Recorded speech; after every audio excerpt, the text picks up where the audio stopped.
ज्यादा बोलने से बेहतर क्यों होता है चुप रहना? जाने कैसे। यह आपकी एनर्जी को बचाता है। मौन शक्तिशाली है। ज्यादा बोलने से आप अक्सर ओवर शेयरिंग पर आ जाते हैं, यानी आप लोगों को वो सब बताने लग जाते हैं जिसको जानना उनके लिए जरूरी नहीं था। ओवर शेयरिंग से आप अपनी एनर्जी लीक करते हैं। यही कारण है कि मौन का खास महत्व है। कम बोलने वाले लोग अपनी एनर्जी सही चीज के लिए बचा कर रखते हैं और इससे प्रभावित होने से भी रोकते हैं। आपने अक्सर बड़े और ज्ञानी लोगों को देखा होगा कि वह कम बोलते हैं लेकिन बेहद नपातुला और प्रभावशाली बोलते हैं, क्योंकि उन्हें पता है कि एनर्जी कैसे काम करती है और इसे कहां बचाया जा सकता है। जो लोग वाकई में सफल होते हैं, ज्ञानी होते हैं, वो ढिंढोरा नहीं पीटते। अटेंशन के भूखे लोग ही मौन की ताकत को नहीं समझ पाते, जबकि चुप रहना आपका एक हथियार बन सकता है, खुद की एनर्जी को रक्षा करने का भी और दूसरों को आंकने का भी। जो लोग चुप नहीं रह पाते उनके जीवन में कुछ भी निजी नहीं होता, सब कुछ पब्लिक होता है। लोगों को सिर्फ उतना ही बताना चाहिए जितना उन्हें जानने की जरूरत है। आप जितना कम बताएंगे, लोग उतना ही सोचेंगे कि आपका अगला मूव क्या होगा। अटेंशन को भूल जाइए, क्योंकि विध्वंस में तेज आवाज होती है, लेकिन सर्जना यानी क्रिएशन शांति में होता है। तो आप तय कर लीजिए कि आपको इस जीवन में कुछ क्रिएट करना है या विध्वंस करना है। हम सभी जीव एनर्जी ही हैं। इस ब्रह्मांड में सब कुछ एनर्जी की फॉर्म में ही है। यही कारण है कि अपने अंदर की एनर्जी को बचाना जरूरी है। अक्सर ऐसा होता है कि हम अपने प्लान्स, अपने जीवन की हर बात लोगों से शेयर करने लग जाते हैं और फिर उनकी राय एनर्जी के रूप में हम तक पहुंचती है। कभी ये राय सही होती है तो कभी गलत भी। हम इतना शेयर कर चुके होते हैं कि लोगों की तरह तरह की एनर्जी हम तक पहुंचने लगती है। ये हमारी ऊर्जा को प्रभावित और डिस्ट्रक्ट करती है। आप जितना चुप रहेंगे उतनी तेजी से आगे बढ़ेंगे, क्योंकि आपका फोकस और एनर्जी एक ही दिशा में होगी। हां, राय लेने में कोई बुराई नहीं, लेकिन इसके लिए आपको चुनना होगा कि किससे राय लेना बेहतर है। कैसे करें मौन की प्रैक्टिस? मौन को प्रैक्टिस में कैसे लाएं? इसका सबसे आसान तरीका है मेडिटेशन। जितना दिमाग शांत होगा उतना ही आप कम बोलेंगे। दिमाग में जितने विचार होंगे उतना ही आपका मन चंचल रहेगा। मेडिटेशन से आपको विचारों पर कंट्रोल करना आएगा और फिर आप देखेंगे कि आपके व्यक्तित्व में कैसे बदलाव आता है। आप जब तक अंदर से शांत नहीं होंगे तब तक बाहर से भी हलचल मची रहेगी। इसके अलावा आप किताबें पढ़ें। पढ़ना हमेशा देखने या सुनने से बेहतर होता है, क्योंकि इससे फोकस बढ़ता है। आजकल हमने पढ़ना ही बंद कर दिया है। सोशल मीडिया के जरिए हम छोटी छोटी जानकारियों को देखकर पढ़कर समझने लग गए हैं कि हमें सब कुछ आता है, लेकिन दिमाग को इतनी सारी जानकारियां एक ही समय पर देने से इसकी क्षमता भी धीरे धीरे कम होने लगती है। इसीलिए किताबों पर वापस जाए। पवित्र वस्तुओं का न करें। अपमान कोई वस्तु आपके लिए अपवित्र है और वही वस्तु दूसरों के लिए पवित्र है, तो वहां आपका चुप रहना चाहिए। अनादर हमें किसी भी चीज का नहीं करना चाहिए, चाहे वह किसी इंसान को लेकर हो या फिर किसी धर्म को लेकर। अपमान करने से आप महान नहीं बन सकते। हमारे जीवन में मौन का क्या महत्व है? मौन हमारे जीवन में बहुत महत्व रखता है, क्योंकि यह दुनिया के शोर और अराजकता से सांत्वना, प्रेरणा और आश्रय प्रदान करता है। यह आत्मचिंतन, आंतरिक शांति, स्वयं और दूसरों के साथ गहरे संबंध का अवसर प्रदान करता है। मौन हमें स्पष्टता पाने, ज्ञान प्राप्त करने और अपने अंतरतम विचारों और भावनाओं को समझने की अनुमति देता है। मौन उपचार में कैसे योगदान दे सकता है? मौन में गहन उपचार शक्ति होती है।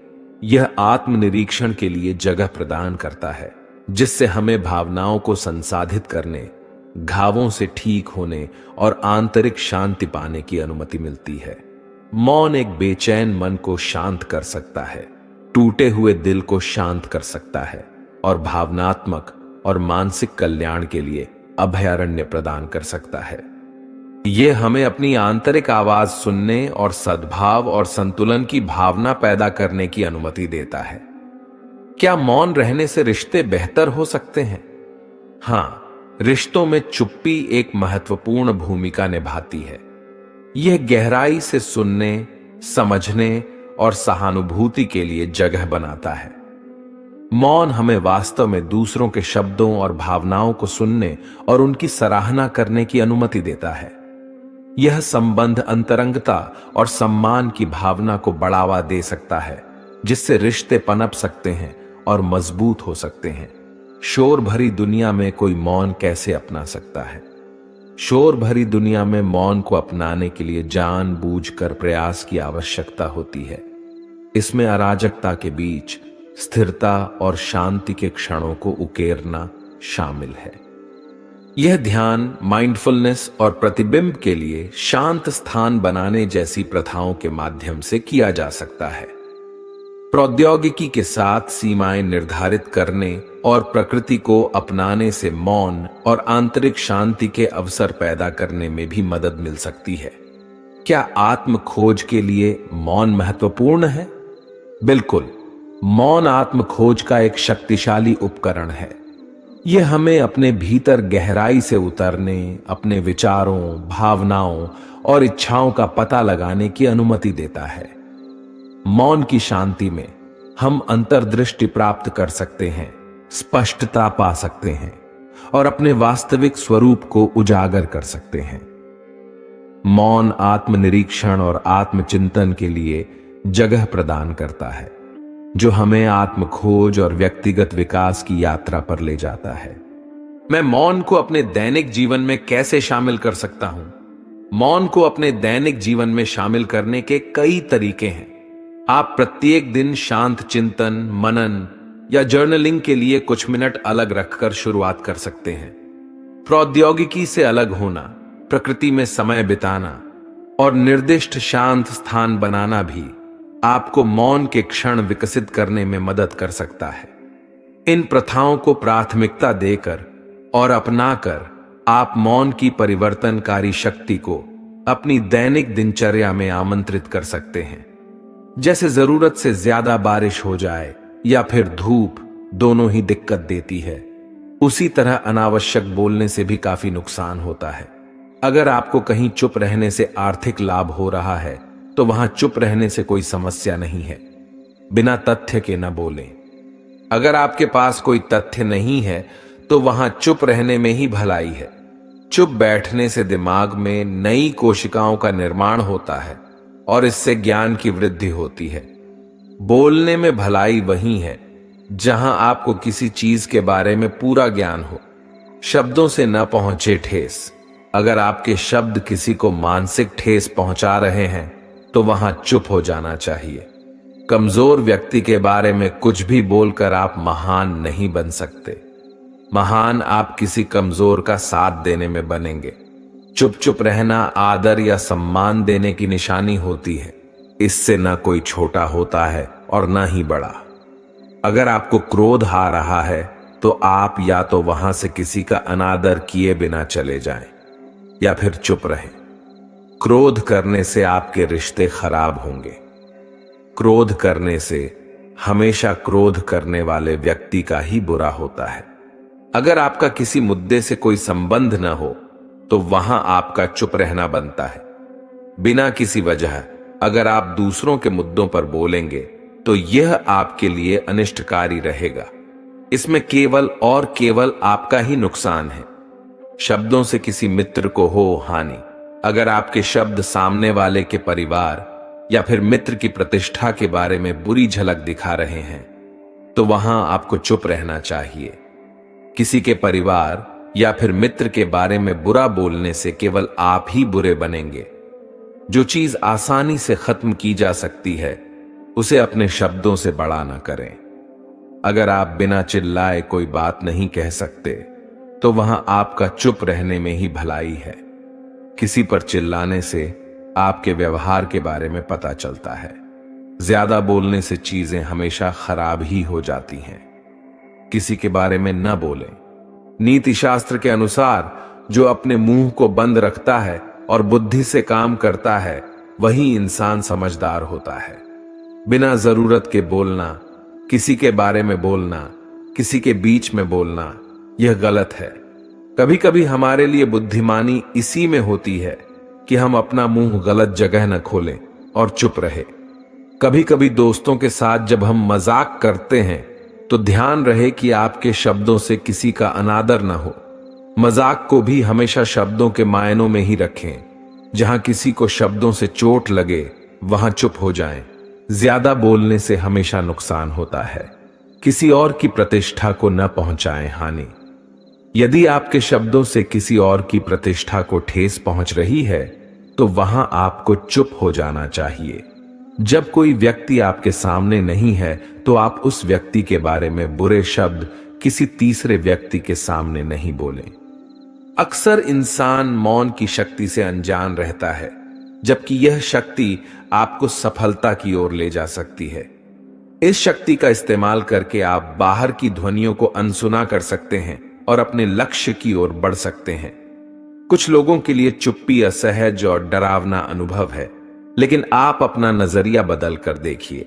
आपको एहसास होगा कि चुप्पी में आप अपने अंदर की आवाज सुन पाते हैं और अपने लक्ष्य की ओर ध्यान केंद्रित कर सकते हैं। चुप रहना एक ऐसी शक्ति है जिसकी सहायता से हम किसी बात को गहराई से समझ सकते हैं और अपने कार्य में ऊर्जा बढ़ा सकते हैं। क्या आपको मालूम है, जब हम चुप रहते हैं तब हम अच्छे से निर्णय ले पाते हैं और हम अपना ध्यान अपने लक्ष्य पर लगा पाते हैं।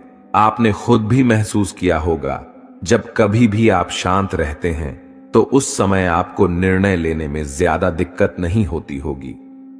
आजकल के तनाव भरे माहौल में हर किसी को अपनी आत्मिक शक्ति इस्तेमाल करने में दिक्कत हो रही है। यदि आप आत्मिक शक्ति इस्तेमाल करना चाहते हैं तो सबसे बड़ी शक्ति जो है चुप्पी, इसका इस्तेमाल करना सीखें। जरूरी नहीं है कि हर वक्त हम बोलकर ही अपना काम कर सकते हैं। कुछ निर्णय आप शांत रहकर भी अच्छे से ले पाएंगे। अक्सर आपने देखा होगा, जो भी आज महान हस्ती है वह बोलते कम और कार्य ज्यादा करते हैं। इसका मुख्य कारण यह है कि वह अपने आसपास शांति बनाए रखते हैं, जिसकी वजह से वह अपने लक्ष्य पर ध्यान दे पाते हैं और सफल व्यक्ति बन जाते हैं। जो लोग नकारात्मक विचार रखते हैं वहां अक्सर छोटी सी दिक्कत होने से भी परेशान हो जाते हैं। वहीं दूसरी ओर जो लोग सकारात्मक विचार रखते हैं, जब कभी भी उनके सामने परेशानी आती है तो वहां चुप्पी की शक्ति का इस्तेमाल करते हुए अपनी समस्या का समाधान निकाल लेते हैं। इसी वजह से वह जीवन में हमेशा सफलता की सीढ़ियां चढ़ते जाते हैं और अपना नाम इस जग में बना देते हैं। चुप्पी की शक्ति का इस्तेमाल करके आप किसी की दिल की बात भी जान सकते हैं और अपना नाता भगवान के साथ भी जोड़ सकते हैं। मौन का मतलब चुप्पी जरूर है, लेकिन इसका मतलब यह नहीं है कि आप हमेशा ही शांत रहेंगे। जब व्यक्ति को मालूम चल जाता है कि किस समय कितना बोलना उसके लिए उचित रहेगा, तो वह जीवन में कामयाबी की ओर बढ़ता है। इसके विपरीत जब व्यक्ति को यह नहीं मालूम होता है कि कब कितना बोलना उसके लिए उचित रहेगा, तो वहां विपत्ति में फंस जाता है। इसलिए ये सीखें कि कब, कितना, कहां बोलना उचित रहेगा।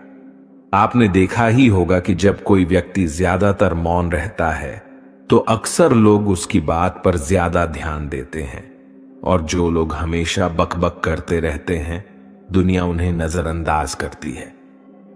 इसलिए मौन की शक्ति को पहचानें। जब भी आप सामान खरीदने गए हों तो तुरंत जवाब देने की कोशिश न करें। मान लेते हैं कि आप कोई सामान खरीदने गए हैं। अगर आपने सेल्समैन के सामने तुरंत जवाब दे दिया तो वह समझ जाएगा कि आप लेने के लिए इच्छुक हैं या आप खरीद नहीं ले जाते।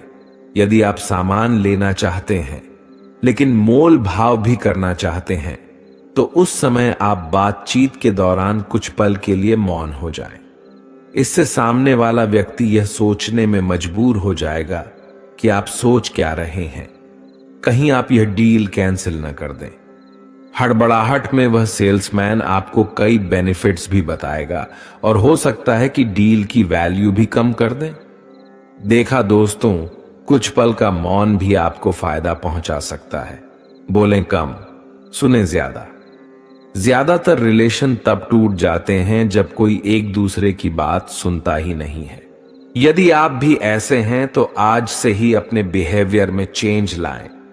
जब आप सामने वाले व्यक्ति की बात ध्यान से सुनेंगे तो वह भी आपकी बात पर ध्यान देगा और इसी वजह से आप दोनों का रिश्ता मजबूत बनेगा।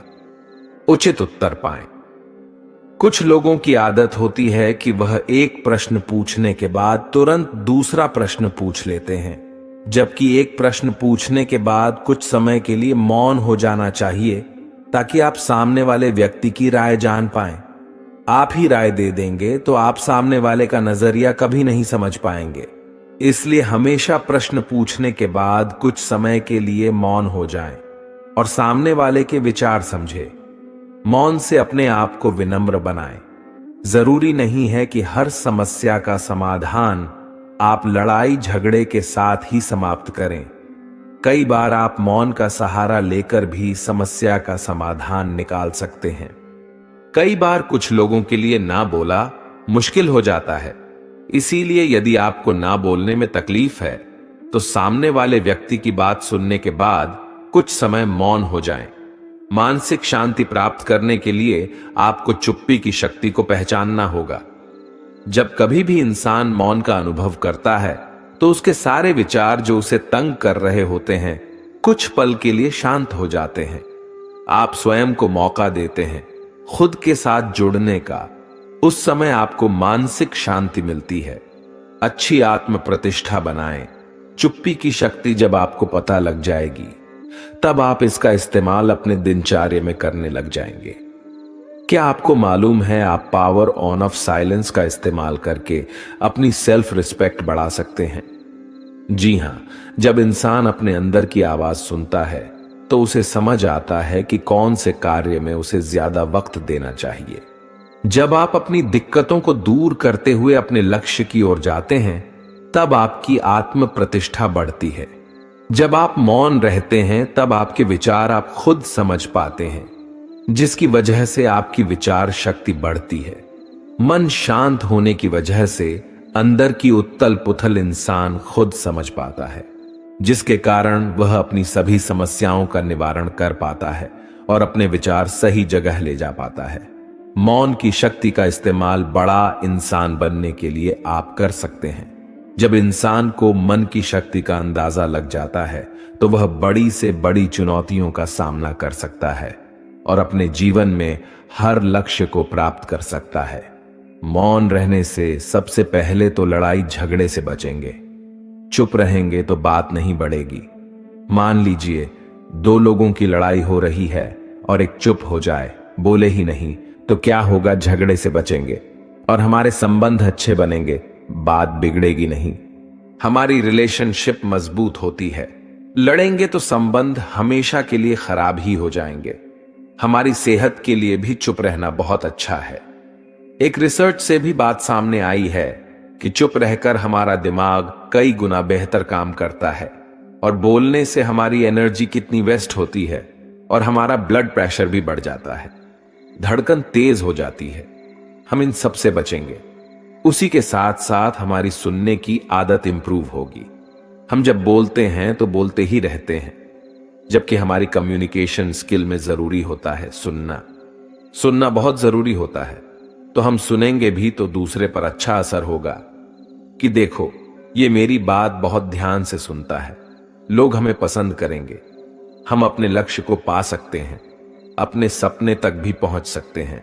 ज्यादा बोलकर हम अपने लक्ष्य की ओर केंद्रित नहीं हो पाते। मेरी एक जानकार ने सभी को बोल दिया कि देख लेना मेरी बेटी भी डॉक्टर बनेगी। उनकी बेटी जहां भी जाती सभी ये बोलते आ गई, डॉक्टर साहिबा। उस लड़की के मन में बहुत ज्यादा प्रेशर हो गया कि एग्जाम तो क्लियर करना ही पड़ेगा, अगर नहीं किया तो लोग क्या कहेंगे।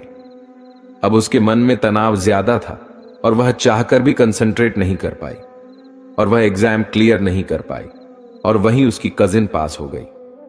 उसने कोई हल्ला नहीं मचाया, किसी को नहीं बताया, तो अगर वह चुप ही रहती, कुछ न बोलती, तो शायद उनकी लड़की भी पास हो जाती। वह कहते भी है ना, मेहनत इतनी खामोशी से करो कि सफलता शोर मचाते दे। क्रिएटिविटी भी आती है चुप रहकर। मानो कुछ समझ नहीं आ रहा तो बजाय इधर उधर बोलने के चुपचाप बैठ जाने से बहुत फर्क पड़ता है। जितना हम शांत होकर चुपचाप से अपने आप से बैठकर सोचेंगे, उतने ही आइडियाज भी आएंगे और नए नए आइडिया भी आते हैं, समझदार भी बनते हैं। देखिए, अगर हम किसी से बहस किए जा रहे हैं, चुप नहीं हो रहे हो, मजाक का कारण बनेगी और बात भी खराब होगी। और वहीं अगर हम चुप हो जाएंगे तो लोग यही कहेंगे कि अच्छा किया, कोई फायदा नहीं था बहस करने का, और चुप रहकर हमें सोचने का भी मौका मिलता है। कई बार बेवजह हम बोले ही चले जाते हैं, जबकि चुप रहकर हम खुद से आकलन कर सकते हैं कि क्या सही क्या गलत था। अगर रात को भी आपके दिमाग में बहुत सारे विचार चल रहे हों, कोई टेंशन दिमाग में हो, तो आप देखते हैं कि नींद आनी मुश्किल हो जाती है। नींद नहीं आती। अनिद्रा की बीमारी जिसे कहते हैं, रात को नींद न आना, उसका कारण यही है कि इतने ज्यादा विचार चल रहे हैं कि वह नींद के आने में बाधा डाल रहे हैं। ध्यान और नींद में बहुत थोड़ा सा फर्क है। नींद जो है उसमें अपनी कॉन्शियसनेस को, अपने आप को हम भूल जाते हैं पूरी तरह से, और तब कुदरत की ऊर्जा हमारे अंदर उतरनी शुरू होती है। लेकिन ध्यान में हम कॉन्शियसली अपने विचारों के दृष्टा बन जाते हैं, अपने विचारों को शांत करके बैठ जाते हैं, और उसके बाद कुदरत की ताकत हमारे अंदर आना शुरू कर देती है। आप देखिए, रात की हमारे 6 से 8 घंटे की नींद है, उसके कारण हमारे दिन के जो 15-16 घंटे हम कितना एनर्जेटिक फील करते हैं, और बाकी के समय में हम अपनी सांसारिक कार्यवाही कर सकते हैं। इसी प्रकार अगर हम थोड़ा समय अपने आप के साथ एंजॉय करना, मतलब अपने ध्यान में एंजॉय करना शुरू कर दें, जो कि कॉन्शियसली हम बैठें और कॉन्शियसली हम अपने विचारों को शांत कर पाएं, तो यह एक ऐसी पावरफुल स्टेट होगी जिसको नॉर्मली आप नींद में एंजॉय करते हो। आपके संकल्प में एक शक्ति आनी शुरू हो जाती है, एक पावर आनी शुरू हो जाती है। The power on off silence, मौन की ताकत, यह आपको बहुत ताकत देती है, बहुत ज्यादा। तो दोस्तों, इसके लिए थोड़ी देर चुप रहने की प्रैक्टिस करनी है। कभी कभी दिन को भी इस प्रैक्टिस को बनाकर देखिए। जब आपके पास टाइम हो, सफर कर रहे हैं, जरूरी तो नहीं हर टाइम सोचते ही रहें। कुछ टाइम केवल अपने विचारों के साक्षी बन जाएं, दृष्टा बन जाएं। उन विचारों से आपका कोई लेना देना नहीं है। विचार आ रहे हैं, जा रहे हैं, दूसरा आता है, तीसरा आता है, इस तरह आना जाना लगा रहता है, लेकिन आप केवल उनके दृष्टा बनते हो, देखते रहते हो, उनसे आपका कोई वास्ता नहीं है। कभी कभी मन किसी विचार को पकड़ने की कोशिश करता है, तो आप हल्के से उसे झटक देते हो कि मेरा उससे कोई लेना देना नहीं है। दोस्तों, इसके द्वारा जो संकल्प शक्ति प्राप्त होती है, जो अंदर से ऊर्जा प्राप्त होती है, उसके द्वारा हम संसार के महान से महान कार्य कर सकते हैं। चुप रहना एक ऐसी शक्ति है जो हमें किसी भी बात को गहराई से समझने की और काम करने की ऊर्जा देती है। चुप रहने से हमारा दिमाग ज्यादा काम करने लगता है और हम ठीक समय पर सही निर्णय लेने में सक्षम होते हैं। यह हमारी आत्मिक शक्ति का मुख्य स्रोत है, जो आजकल के समय में हमारे लिए बहुत ही मुश्किल है। यह हमारे मन को शांत करता है।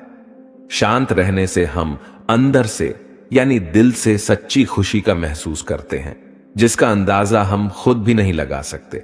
इससे हमारी संकल्प शक्ति भी बढ़ती है। इसलिए जो लोग कम बोलते हैं, उनके द्वारा कही गई बातें जल्दी सच हो जाती हैं, क्योंकि वे लोग सकारात्मक विचारों के होते हैं और उनका मन अंदर से बहुत शांत होता है। जब किसी परेशानी का हल असंभव सा दिखाई देता है, तो कुछ देर चुप रहकर अकेले में बैठकर उसे बड़ी ही आसानी से हल किया जा सकता है। चुप रहकर ही भगवान या परमात्मा से भी सीधी बात की जा सकती है। जीवन में खुश रहने के लिए चुप, यानी शांति का विशेष महत्व होता है। दोस्तों, आज हम इतना ज्यादा बोलने के आदी हो चुके हैं कि मानो हम मौन रहना भूल ही चुके हैं। बोलना हमें संसार से जोड़ता है, बोलना हमें सोसाइटी से जोड़ता है, हम औरों से जुड़ते हैं, लेकिन चुप रहने से हम अपने आप से जुड़ते हैं।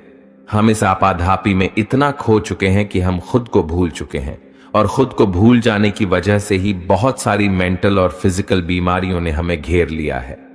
जो हम डिप्रेशन की बात सुनते हैं, एंजाइटी की बात सुनते हैं, इंसोम्निया की बात सुनते हैं, इनका मूल कारण जो है वह केवल यह है कि हम इतना ज्यादा विचारों में खो चुके हैं, इतनी ज्यादा टेंशन को हमने अपने सिर पर ले लिया है कि कंट्रोल से अब सिचुएशन बाहर चली गई है।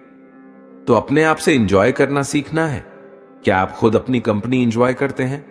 क्या आप आधा घंटा या 1 घंटा केवल अपने साथ बैठ सकते हैं? Just no, without any book, without any movie, without any music, can you stay with yourself just alone? दोस्तों, अगर आप ऐसा कर सकते हैं तो आप स्वास्थ्य को हासिल कर सकते हैं। स्वस्थ शब्द का मतलब जो हमारी हिंदी में होता है स्व में स्थित होना, अपने आप में स्थित होना, अपनी ही कंपनी एंजॉय करना। तो दोस्तों, स्वस्थ होने के लिए कुछ पल अपने आप के साथ बिताना शुरू करें। बहुत ज्यादा नहीं, केवल आधा घंटा अपने आप को देना शुरू करें। कुछ समय साइलेंस में बैठ जाएं, अपने विचारों के, जो अपने मन के अंदर विचार चल रहे हैं, उनके दृष्टा बनकर, साक्षी बनकर, विटनेस बनकर, यानी अपने अंदर जो विचार चल रहे हैं उनसे हम छुटकारा पा सकें कुछ समय के लिए, और अपने आप के साथ एंजॉय कर सकें। केवल अपने आप के साथ चुप बैठना, मौन हो जाना। हम बाहरी रूप से तो कई बार बोलना बंद कर भी देते हैं, लेकिन अंदर हमारे तब भी बोलना जारी रहता है। तो बाहरी रूप से बोलना थोड़ा बंद करना है और खुद के अंदर से भी बोलना बंद करना है। कुछ देर के लिए फोटो सामने रहती है, कुछ शब्द सामने आते हैं, हमने किसी को कुछ कहा और थोड़ी देर बाद वह गायब हो जाते हैं। आप एक साइलेंट विटनेस बनकर उन्हें देखते रहें, जैसे आपका इनसे कोई वास्ता नहीं है, कोई लेना देना नहीं है। थोड़े ही समय बाद आप देखेंगे कि विचार गायब होने शुरू हो गए हैं। और इसी प्रकार एक साइलेंट विटनेस बनकर आप कुछ देर देखते रहें तो एक ऐसी अवस्था आती है जिसे कहते हैं बिल्कुल विचार शून्य अवस्था। थोड़ा समय लगता है इस चीज की प्रैक्टिस करने में, रोज आधा घंटा, 20 मिनट हम शुरुआत करके देखें। चुप रहने के लिए शांति और ध्यान करें, अपने अंदर की ताकतों और कमजोरियों को समझें। गहरा सांस लेने के साथ ध्यान केंद्रित करने से चुप रहने में मदद मिलती है। शांत और मौन जगह पर जाकर बैठें, जैसे कि मंदिर, ध्यान केंद्र या पार्क। अपने उद्देश्यों और सपनों की ओर ध्यान केंद्रित करें। ध्यान और प्रार्थना के माध्यम से शांति ढूंढें। नियमित व्यायाम और स्वस्थ आहार से अपने शारीरिक और मानसिक स्वास्थ्य का अच्छे से ध्यान रखें। योग और मेडिटेशन की प्रैक्टिस करके चुप रहने की कला सीखें। अपने विचारों को स्वतंत्रता रूप से बहने दें, बिना उन्हें रोके। इंटरनेट और सोशल मीडिया से दूर रहकर चुप रहने का प्रयास करें। मन ही मन अपनी आत्मा के साथ संवाद करके चुप रहने का अभ्यास करें। अपने आसपास की आवाजों को सुनने का पूर्ण प्रयास करें। पवित्र ग्रंथों की पढ़ाई करने का सही समय निकालें। चुप रहने के लिए नियमित निरंतर अभ्यास करें। ऋषि मुनियों के साथ समय व्यतीत करने का प्रयास करें। चुप रहने से मानसिक चैन पाया जा सकता है और स्थिति को समय देने की स्वतंत्रता मिलती है। चुप रहकर व्यक्ति अपने विचारों को विचार करने का समय पा सकता है और ज्ञान बढ़ा सकता है। चुप रहने से व्यक्ति अधिक सुनने और समझने की क्षमता को विकसित कर सकता है, जिससे संवाद कौशल में सुधार कर सकता है। चुप रहने से मानसिक और भौतिक तंत्रिका शक्ति में सुधार हो सकता है। जब व्यक्ति चुप रहकर अपनी ऊर्जा को नियंत्रित करता है, चुप रहकर विचार करने के बाद व्यक्ति समस्याओं के समाधान के लिए नए दृष्टिकोण खोज सकता है। मानसिक तौर पर चुप रहने से स्ट्रेस कम हो सकता है, जिससे स्वास्थ्य को लाभ मिल सकता है। चुप रहकर व्यक्ति अपनी भावनाओं और धारणाओं को बेहतर से समझ सकता है। चुप रहने से विचारशीलता बढ़ सकती है और व्यक्ति को सही निर्णय लेने में मदद मिल सकता है। सुबह चुप रहकर ध्यान करने से मानसिक ताजगी और शांति मिलती है। चुप रहकर व्यक्ति संयम विकसित कर सकता है। जो उसे अपने जीवन में अधिक संयमित और सफल बना सकता है। मैं पूरे दिन चुप कैसे रह सकता हूं? शांत रहने का अच्छा अभ्यास पाने का एक तरीका यह है कि आप एक ऐसा शौक खोजें जहां आपको शांत रहना पड़े और अधिक समय तक अकेले रह सके। आप कुछ ऐसा करने का प्रयास करें जिसके लिए आपको शांत रहना पड़े और जो कुछ भी आपके मन में हो उसे न कहना पड़े। आप पूरे दिन चुप रहने के लिए ऐसे स्थान को चुनो जहां पर आपके सिवा कोई ना हो, जैसे कि आपका बेडरूम, आपका प्राइवेट घर, यानी आप ऐसे स्थान को चुने जहां आप अकेले हो, आपके सामने या आसपास कोई ना हो। तो आप इस अवस्था में पूरे दिन चुप रह सकते हैं। कब चुप रहना चाहिए? जब बोलने को कहा ना जाए, जब अपनी या अपनों की आत्मरक्षा की बात ना हो, जब कुछ गलत न चल रहा हो तो चुप रहना चाहिए।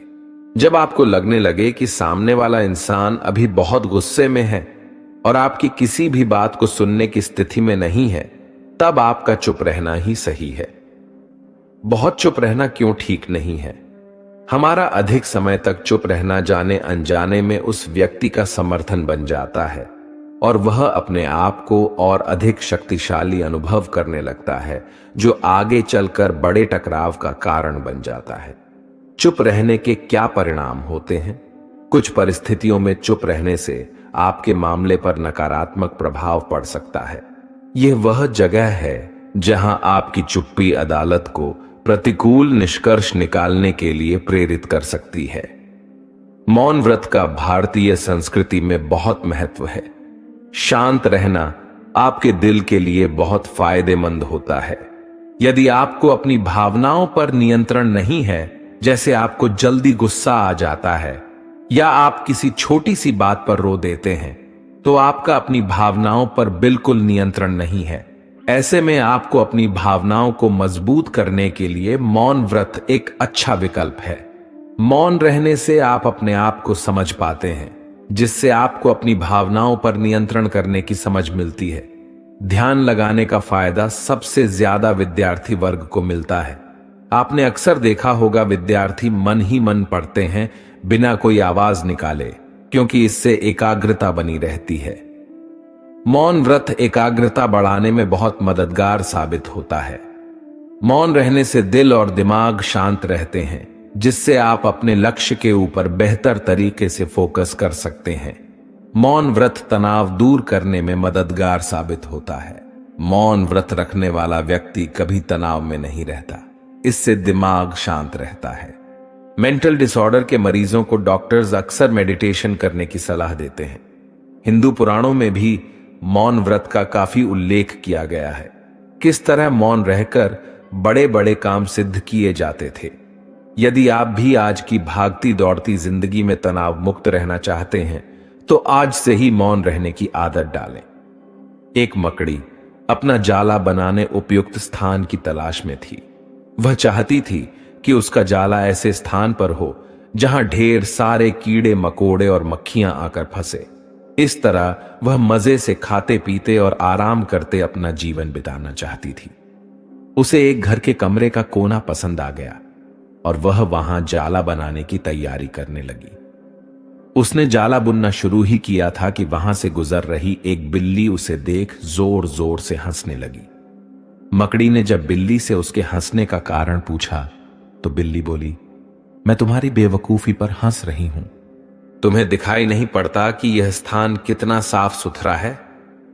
यहां न कीड़े मकोड़े हैं, न ही मक्खियां। तुम्हारे जाले में कौन फंसेगा?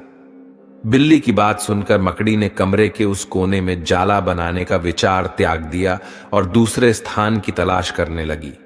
उसने घर के बरामदे से लगी एक खिड़की देखी और वह वहां जाला बुनने लगी। उसने आधा जाला बुनकर तैयार कर लिया था। तभी एक चिड़िया वहां आई और उसका मजाक उड़ाने लगी। अरे तुम्हारा दिमाग खराब हो गया है क्या, जो इस खिड़की पर जाला बुन रही हो? तेज हवा चलेगी और तुम्हारा जाला उड़ जाएगा। मकड़ी को चिड़िया की बात सही लगी। उसने तुरंत खिड़की पर जाला बुनना बंद किया और दूसरा स्थान ढूंढने लगी। ढूंढते ढूंढते उसकी नजर एक पुरानी अलमारी पर पड़ी। उस अलमारी का दरवाजा थोड़ा खुला हुआ था। वह वहां जाकर जाला बुनने लगी। तभी एक कॉकरोच वहां आया और उसे सलाह देते हुए बोला, इस स्थान पर जाला बनाना व्यर्थ है। यह अलमारी बहुत पुरानी हो चुकी है, कुछ ही दिनों में इसे बेच दिया जाएगा। तुम्हारी सारी मेहनत बेकार चली जाएगी।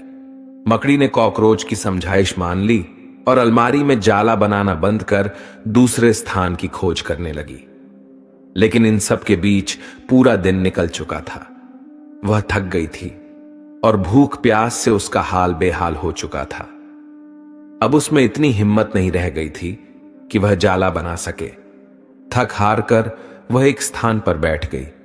वहीं एक चींटी भी बैठी हुई थी। थकी हारी मकड़ी को देख चींटी बोली, मैं तुम्हें सुबह से देख रही हूं, तुम जाला बुनना शुरू करती हो और दूसरों की बातों में आकर उसे अधूरा छोड़ देती हो। जो दूसरों की बातों में आता है उसका तुम्हारे जैसा ही हाल होता है। चींटी की बात सुनकर मकड़ी को अपनी गलती का एहसास हुआ और वह पछताने लगी। अक्सर ऐसा होता है कि हम नया काम शुरू करते हैं और नकारात्मक मानसिकता के लोग आकर हमें हतोत्साहित करने लगते हैं। वे भविष्य की परेशानियां और समस्याएं गिनाकर हमारा हौसला तोड़ने की कोशिश करते हैं। कई बार हम उनकी बातों में आकर अपना काम उस स्थिति में छोड़ देते हैं जब वह पूरा होने की कगार पर होता है और बाद में समय निकल जाने पर हम पछताते रह जाते हैं। आवश्यकता है कि जब भी हम कोई नया काम शुरू करें तो पूर्ण सोच विचार कर करें और उसके बाद आत्मविश्वास और दृढ़ निश्चय के साथ उस काम में जुट जाएं। काम अवश्य पूरा होगा। जीवन में सफलता प्राप्त करनी है तो लक्ष्य के प्रति ऐसा ही दृष्टिकोण रखना होगा। दोस्तों, मैं आशा करता हूं कि आपको हमारा यह वीडियो पसंद आया होगा। अगर पसंद आया हो तो कृपया हमारे वीडियो को लाइक करें और चैनल को सब्सक्राइब करें।